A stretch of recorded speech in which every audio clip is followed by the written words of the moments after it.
What's going on, everybody? This is Jeff with Altcoin Buzz coming to you from the United States now. So I'm back from China.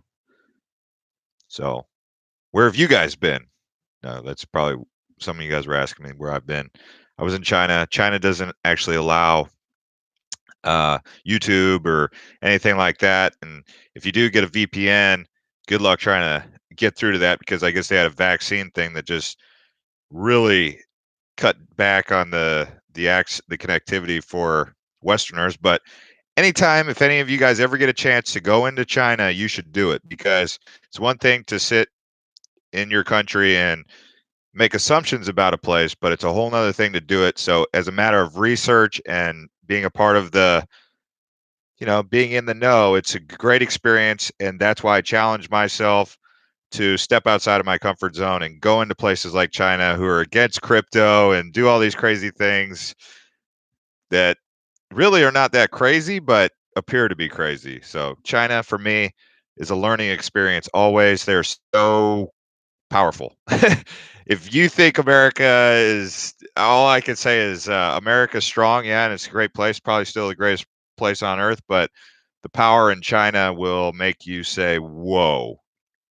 Uh, so yeah, anyways, let's get into this. I guess my story about how relevant China is yeah, you follow me on Twitter. Yeah, I just tweeted it out that I'm going live on my Twitter. Yeah, that's right. So, anyways, let's get into this. No more talking about how powerful China is. You guys probably already knew, but get a chance, go over there. It's worth it. You won't be able to connect to the internet. But I want to talk about Binance. So, Binance profits rival NASDAQ with only 4% of the staff. So, there was this crazy amount of money that Binance has made, even in this market. 8 months, $200 million. NASDAQ in that same amount of time, $209 million. So NASDAQ and Binance is just barely behind the NASDAQ. One exchange with way less personnel. So this is all, tip your cap to CZ for being able to put together something so successful. But it shows you what the potential. I mean, this has to get someone's attention in Wall Street or some sort of high level people. If they want, or they'll just give it all to Binance. Let Binance take the cake. It makes you wonder what's up with Bittrex, right? I wonder how much Bittrex made in that same amount of time. But so there's some interesting news. Another line item, Bitmain. Bitmain miners, another company out of China, um, lost $328 million buying Bitcoin Cash, according to BitMEX research. So this is part of their IPO.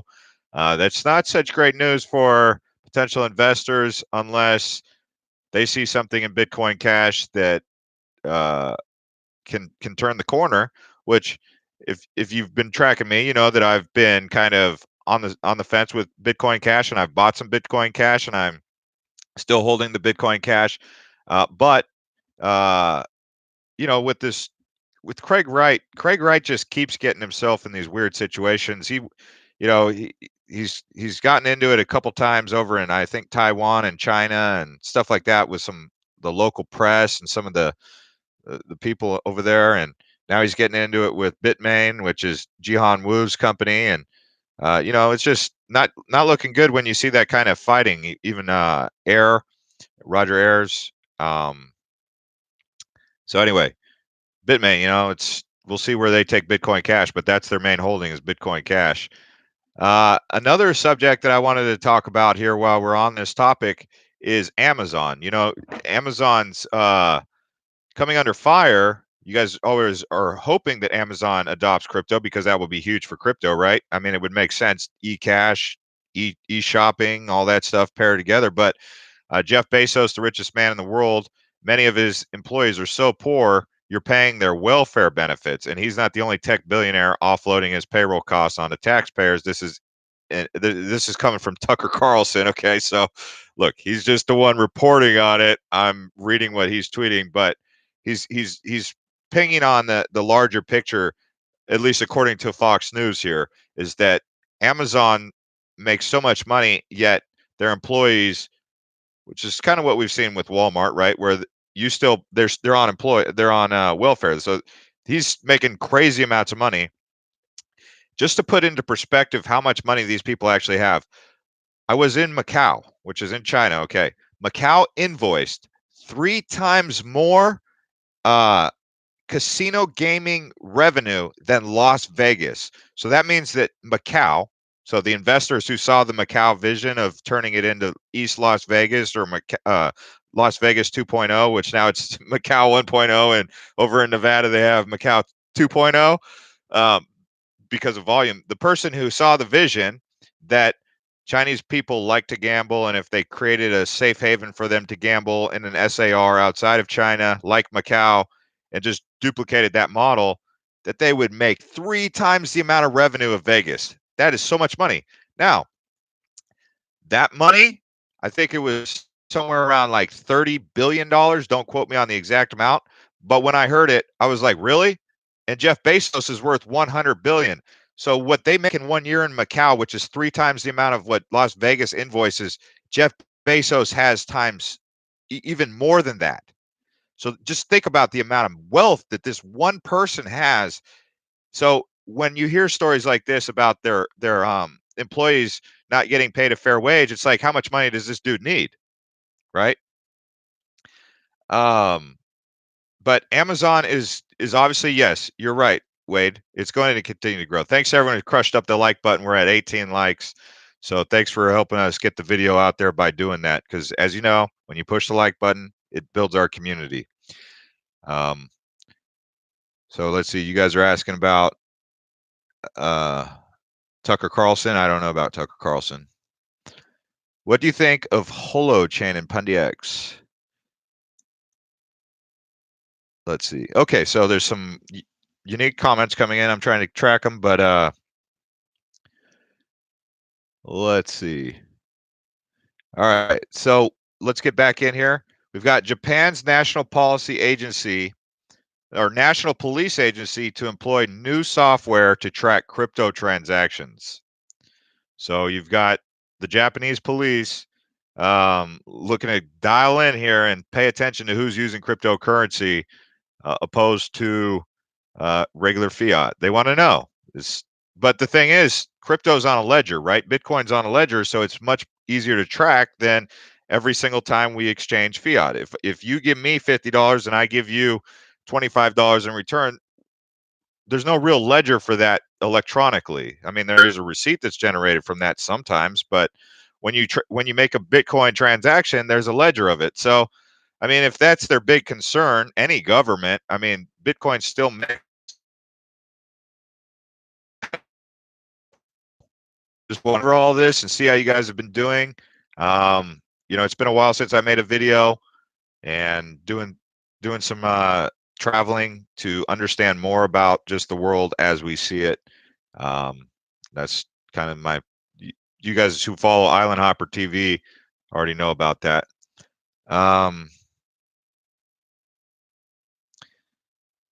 Flop says he's taken 2 weeks off from crypto, traveled to the mountains in Colorado, down to New Mexico, canyons, Utah, and Arizona. I booked a room tonight and finally checked YouTube, and boom, Jeff is live. Yeah, man, I just got back from a 12-hour flight from Taipei. I really like Taipei, by the way. If you guys get a chance to if you want to go to China or experience China without having to go in there and lose your connectivity to the internet and all that, Taipei is a really good alternative. Good food there too. You can talk across Nano, IOTA, still way better, I think. All right. Nicholas says he misses the Ember coin times. Well, wow, man, those were some wild times we had there. I don't know how many of you guys are still around, but the days when, I mean, there was nothing really too. I mean, it was a lotto ticket that hit the jackpot, but it wasn't like a serious crypto project. It was just the dynamic that we were in, and if you watch that video, we said, hey, this is not anything that you bet the farm on. This is like money that you have loose change laying around. If you want to put it onto a lotto ticket, try it, and it went up. But that was wild times. I mean, I remember it was just so wild. It was exciting. It was fun. It was crazy. It was like, I mean, it was just like, what was that? That was only not even a year ago. Feels like forever ago though, for those of you who were around. I mean, you guys were rolling with me. I was rolling with you guys. I mean, we were all, it was like we were riding heavy in the Chevy, right? We were all in it together. I mean, the altcoin army. It's been a while. It's been a while. We'll see. We'll see if we get back there, but I think we will. I mean, I still hold all that stuff. It's not fun having to hold for all that. I checked my Binance and my wallet accounts and all that, and I was just like all I could do is just go, you know, like, what's the feeling? Don't check that again until the market. Like I'm like, okay, when Bitcoin gets to 10,000, I'll check my accounts. Oh yeah, you guys. Okay, so it looks like a lot of you guys have been around since those times because a lot of you are commenting about that. Um, yeah, it was a while ago, but I was just thinking about it. Coming up on a year is when I bought, like September of 2017 is when I bought a lot of crypto. So in that 4 month period, I was just, man, I was ready to roll, man. I was, by the time December came around, I was like Arnold Schwarzenegger, like, you know, flexing in the mirror, like I was gonna get crypto tattoos and everything. But it's just, no, I wasn't gonna get crypto tattoo. But it was funny because uh, that short amount of time felt like an eternity. And this amount of time that we've been going through this t- you know, correction, I guess you want to call it. Uh, I don't know. It's hard to believe that was even 9 months ago almost, because we're in, you know, it started in January and here we are coming up into September. But in crypto, I mean, we've seen Bitcoin run flat for over a year and then all of a sudden start running again. So it's, we'll see. I mean, I don't know. Oh, you remember my crypto wrap? Yeah, my Christmas crypto wrap. And I didn't drink any beer, do any, I didn't do anything. I was completely like focused on crypto. Like my addiction was crypto. That was my crutch. Now, being that I've traveled around, I've drank some beer, and you know, some of you guys think that's trashy, which I can respect that insight that you guys don't think it's cool to drink beer or whatever, and you think it's trashy. But I like beer. It's, I don't know, when you're traveling, it's kind of a fun thing to do. Is after a long day of like sightseeing and doing what I'm doing, working with the camera. After a long day, you know, have a couple beers. I don't know. But when I was tracking crypto, I didn't have time for beer. Like the only thing I had time for was caffeine. Yeah, yeah, some of you guys are sticking up for the fact that I did have a couple drinks. You're like, "Don't worry about it." Oh, man, yeah, Kenya, that one, yeah, Kenya was not a very, I don't even know. Those guys, they seem like such a great project. It makes sense and everything, but I don't know. I don't know what was going on, what ended up happening to that. I mean, even the people on the team seem like a great, uh, like they had their heads in the game, and we'll see. I mean, maybe they get it together. Maybe they won't. Yeah, yeah. I don't necessarily. I mean, yeah, I guess you could say I do kind of also drink to because of the bear market, but I don't I don't condone that. But I did. I would say that I have had a couple beers to kind of forget about the stress of the market, or to, you know, sometimes like I'll have a beer and it'll change my perspective on my situation. I'm not saying get drunk. I'm saying like have one or two beers. There was a time where I was like in Dubai or Singapore and I was like, where to go next? And I was like kind of tired of thinking about it sober. So I was like, all right, I'll have a beer. And then I ended up booking a flight that same day to Bali. So, and it went through. I mean, everything went through smooth, but sometimes just having a drink of wine or beer changes my perspective to get me to do something a little bit more uh, provocative. Yeah, drink a beer and a shot of tequila. That's all you need. There you go. Right.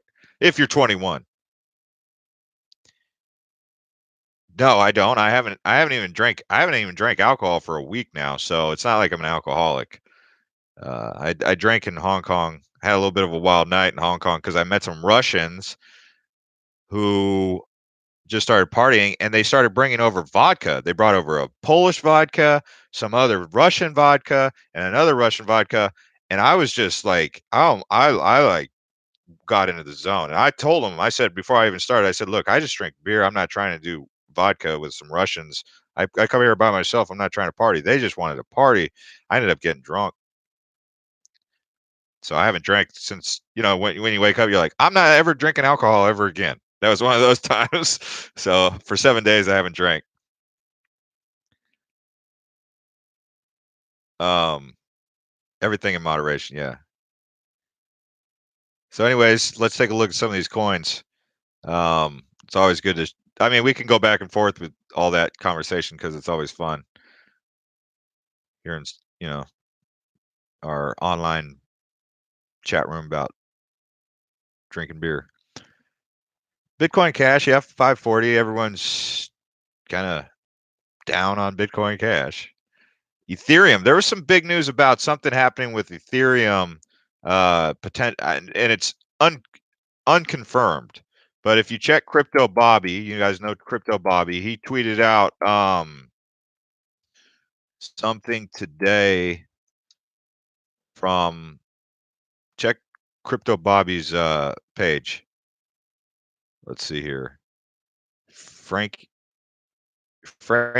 Scoops CBOE. CBOE is telling market makers that it is close to launching Ether futures, and it could mark a big step in the crypto evolution. Business Insider. So if you come on here to Business Insider, like I said, go to Crypto Bobby's page. The thing is, I guess Crypto or Business Insider wants you to sign up for their service and pay them, which I'm not going to do, so I can't read the article. But for those of you who do have access to Business Insider, that's the article about CBOE potentially launching Ether futures. So we'll see. Yeah, we saw that. I saw that post about Monero being 20K in 5 years. What's the next thought? Most of the masses do. They go look and they say, "Hey, how much is Monero right now?" And they take it as gospel truth, right? That's kind of the tendency that us people have who invest. We're like, let's see, Monero's at 106. It's going to be 20K. Sure, I'll go out and buy 5 Monero right now.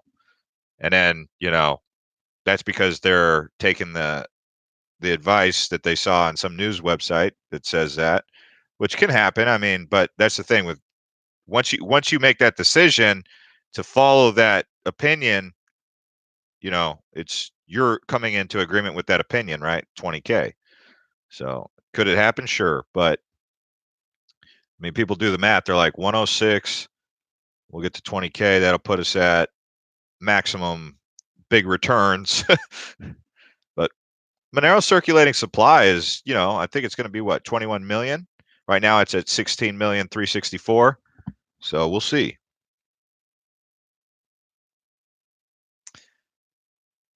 All right, guys. Thank you for hanging out and pushing up the like button. I know it's late where you guys are at. Just wanted to make this video, let you guys know that I'm back from China in the United States again, and I can't wait to track the market. I gotta say, it hit me, like I was getting like this premonition. I'm not psychic or anything like that, and I'm not whatever. I'm not a prophet or anything like that. I don't know. I got this weird feeling the other day. I was like, dude, I think crypto's gonna go. I think it's gonna launch. I think it's gonna pick up, which is probably more wishful thinking than anything. But I don't know. I hadn't had that feeling for a while where I was like, I think the market's gonna move. So probably wishful thinking, but we'll see. So thanks to everyone who has been following me on Island Hopper TV and checking out all the stuff that I've been going and doing. And yeah, see you guys.